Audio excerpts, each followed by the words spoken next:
A near-fatal accident landed a young man in hospital with serious injuries on Friday evening. Those at the scene of the accident had contradicting information over what actually occurred, but New Police advised there is still an ongoing investigation into the incident, and the final outcome will be determined once the investigation is finalized. The casualty of Friday night's motor accident is scheduled for a medical evacuation this afternoon. Flight ambulance arrived early this morning to fly the young man for further observations overseas. The incident that caused much concern is still under police investigation. However, Senior Sergeant Brent Ioane said motorists and pedestrians all need to be vigilant, especially at night. One advice, says Senior Sergeant Ioane, is for drivers to slow down, especially through villages, and for pedestrians, whether walking or moving around at night, to wear visibility gear. He said people should not speculate on what happened, and the police department will continue to speak to witnesses and consider the outcome of the investigation. More on the story in our future news bulletin. Reports from news agencies in the Pacific is Australia's importance in influencing events in its own backyard is being demonstrated in dramatic fashion this week as Fijian leader Commodore Frank Bainimarama fulfills his long-held ambition to assume the chairmanship of the Melanesian Spearhead Group. All the other Melanesian leaders from Papua New Guinea, the Solomon Islands, Vanuatu plus the Kanak FLNKS from New Caledonia joining him for the group summit in Suva tomorrow. It's also being attended by representatives from Indonesia, East Timor, and, strangely enough, the European Grand Duke of Luxembourg. The humiliation for Australia and New Zealand comes with the authority Bainimarama will now wield as the leader of a virile regional grouping backed by the Chinese that's increasingly regarded as more important than the long-established Pacific Islands Forum. Australia and New Zealand got Fiji suspended from the forum 2 years ago because of Bainimarama's 2006 coup. But now the regional bad guy gets to be the top guy in the MSG as the chairman of an alternative grouping that's much more representative of the Pacific's biggest players. Last year, Australia derailed Bainimarama's first attempt to lead the MSG by persuading the then chairman, Vanuatu's former Prime Minister Edward Ngatape, to cancel the Suva summit, where he was scheduled to hand over the leadership. But Bainimarama succeeded in turning humiliation into triumph by recasting last year's MSG meeting as an engaging with Fiji summit and attracting every Melanesian leader other than Ngatape, including Papua New Guinea's Prime Minister Sir Michael Somare. The Fijian leader was thus able to claim that Australia and New Zealand had egg on their faces.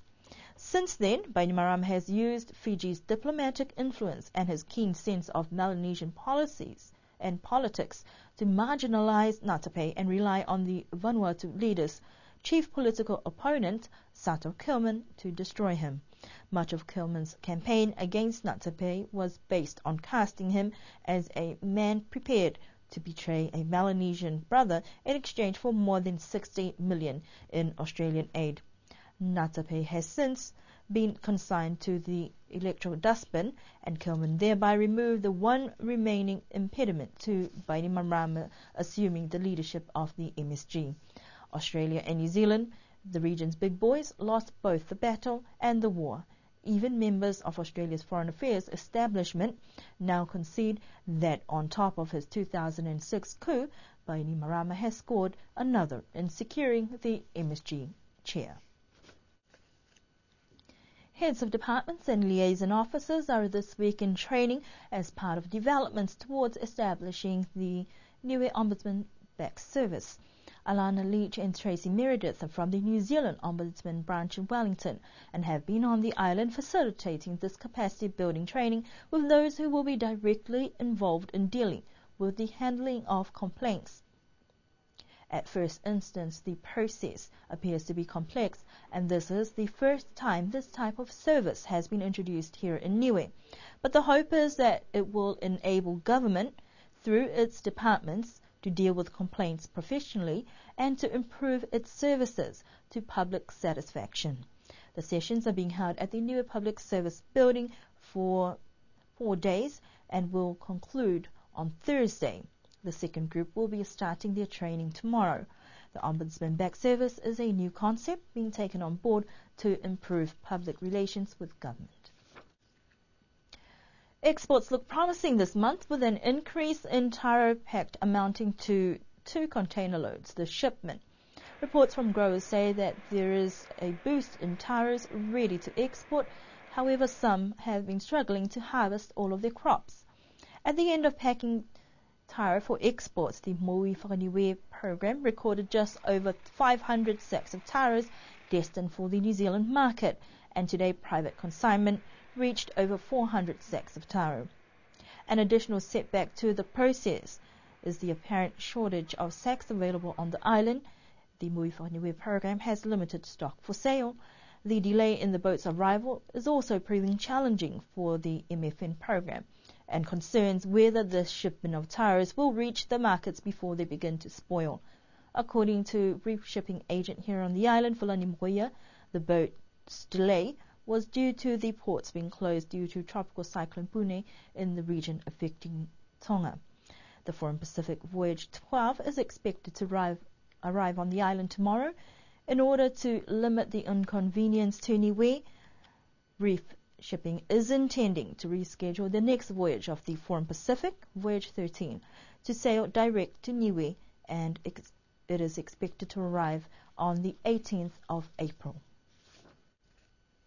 The final Assembly meeting is to take place tomorrow with some anxious members of Parliament, as some village seats are expected to be contested in the general elections in May.